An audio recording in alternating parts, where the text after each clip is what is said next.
महापौर कोण होणार यावरून भाजप आणि शिवसेनेमध्ये कुरघोडी नाट्य सुरू झालंय। शिवसेना शिंदे पक्षाकडून दबावाचं राजकारण केलं जातंय। या दरम्यान आता भाजप आणि शिवसेना उभाठा एकत्र येण्याचे संकेत सूत्रांनी दिलेत। राज ठाकरेंच्या पुढाकारातून ही नवी खेळी खेळली जाऊ शकते। बाळासाहेबांच्या जन्मशताब्दी वर्षी ही नवी नांदी पाहायला मिळू शकते अशी सूत्रांची माहिती आहे। तर शिवसेना शिंदे पक्षाकडून सातत्यानं कुरघोडीचं राजकारण सुरू आहे।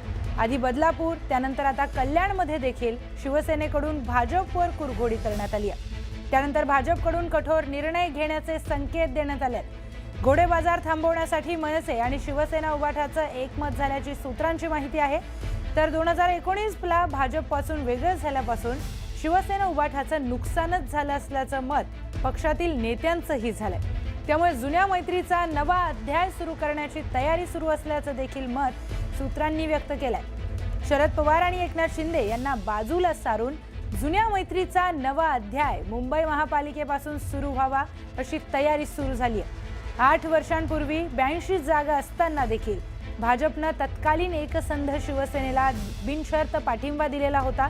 त्याची परतफेड आणि सन्मान एकत्रित वाटचाल यावर समझोता होण्यासाठी हालचाल सुरू झाली आहे। देवेंद्र फडणवीस आणि उद्धव ठाकरे यांच्यामध्ये समन्वय जोडण्यासाठी राज ठाकरेंची भूमिका आता निर्णायक ठरणार असल्याची माहिती आहे। थेट जाऊयात आपले प्रतिनिधी प्रशांत बाग यांच्याकडे। प्रशांत, मुंबईचा महापौर कोण होणार यावर आता बऱ्याच चर्चा झाल्यात, पण यानंतर भाजप आणि शिवसेना उभाठा एकत्र येणार का या चर्चा आता नवीन सुरू झाल्यात।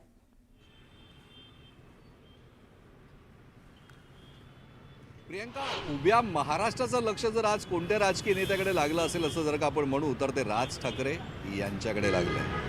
राज ठाकरे यांच्या पक्षाला जरी कमी जागा मिळाल्या असल्या तरी गेल्या काही दिवसामध्ये ज्या KDMC आणि उल्हासनगर महापालिकेमध्ये ज्या घडामोडी घडल्या, आणखीन मनसे आणखीन शिंदेसेना हे एक वेगळं समीकरण जन्माला आलं। आणि याचबरोबर BMC डोळ्यापुढे ठेवून जर का कोणत्या हालचाली होत असेल तर त्या कशा असल्या पाहिजे जुन्या मित्रांसाठी आवश्यक, या सगळ्या गोष्टींचा उहापोह सुरू झाला आहे। आणि याचमुळे राज ठाकरे यांची जी पोस्ट आहे आणि त्या पोस्टमधला जो शब्द आहे लवचिकता, लवचिक हा अत्यंत महत्त्वाचा आहे। पण जी माहिती आपल्यापर्यंत पोहोचते त्यानुसार जे बिनीचे शिलेदार उद्धव बाळासाहेब ठाकरे शिवसेना पक्षातले आहे किंवा भारतीय जनता पक्षातले सुद्धा आहे, हे खऱ्या अर्थाने कोर टीममधले सदस्य किंवा बिनीचे शिलेदार यांचं सुद्धा मत हेच आहे किंवा प्रयत्न हाच आहे की कोणत्याही परिस्थितीत महाराष्ट्राचा जर का विकास करायचा असेल तर तो सत्ता संघर्ष करून घोडेबाजार करण्यापेक्षा एकत्रित जुन्या मित्रांनी का येऊ नये। महाराष्ट्राच्या विकासासाठी, मराठी माणसासाठी, आणखीन खऱ्या अर्थानं या महाराष्ट्राचा विकास करत असताना जुने जे शिकवे आहेत ते सगळे दूर करून सन्मानजनक पद्धतीनं एकत्रित येण्यासाठी म्हणून योग्य ते प्रयत्न सुरू झाले। आणखीन या सगळ्या प्रयत्नात राज ठाकरे यांची भूमिका अत्यंत निर्णायक मानली जाते, कारण अर्थात ते उद्धव ठाकरे यांचे भाऊ आणि सोबतही आहेत आणि देवेंद्र फडणवीस यांचे चांगले मित्र आहेत, सलोख्याचे संबंधही आहेत। आज सकाळी 7:19 पंतप्रधान नरेंद्र मोदी यांनी जी मराठीत बाळासाहेब ठाकरे यांच्याबद्दलची आदरभावना व्यक्त करण्यासाठी म्हणून जी पोस्ट केली राज ठाकरे यांच्या पोस्टच्या आधी, ती पोस्ट सुद्धा अत्यंत बोलकी आहे। अर्थातच दिल्लीचं बाळासाहेब ठाकरे यांच्यावर असलेलं प्रेम, ठाकरे परिवारावर असलेलं प्रेम, या प्रेमातनंच ही सहमतीशिवाय काहीही महाराष्ट्रात होऊ शकत नाही।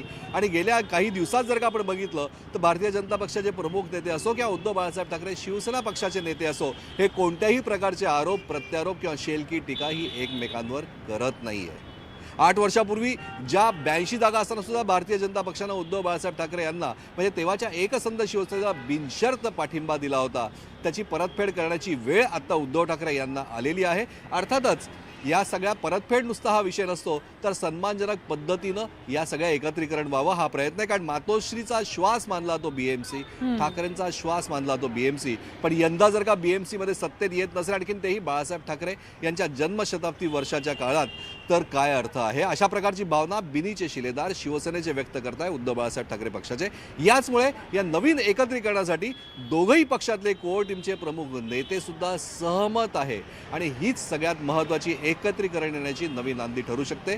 BMCवर महापौर कोण हा जितका महत्त्वाचा मुद्दा चर्चेत आहे तितकंच या BMCच्या निमित्तानं जुने मित्र पुन्हा नवी नांदी जोडू शकतायत। कारण आपल्याला माहिती आहे की बाळासाहेब ठाकरे यांनी आपल्या उभ्या हयातीमध्ये शरद पवार जरी मित्र असले तरी त्यांच्याबरोबर राजकीय समीकरण कधी जुळवलं नाही आणि तीच सल शरद पवार यांच्या मनात होती। बाळासाहेब ठाकरे गेल्यानंतर शरद पवार यांनी उद्धव बाळासाहेब ठाकरे यांच्यासोबत राजकीय समीकरण जुळवलं आणि गेल्या 5 वर्षामध्ये महाराष्ट्रामध्ये अखंड मोठा सत्तासाठी घोडे बाजार महाराष्ट्रानं बघितला, सत्ता संघर्ष बघितला, राजकीय पक्षांचे एकमेकांवरचे आरोप प्रत्यारोप बघितले आणि या सगळ्यामध्ये जर का कोणाची हानी झाली असेल तर ती राजकीय पक्षांची झालीच, पण त्यापेक्षा उभ्या आपल्या राज्याची झाली, महाराष्ट्राची झाली, मराठी माणसाची झाली, विकासाभिमुख भूमिकेची झाली.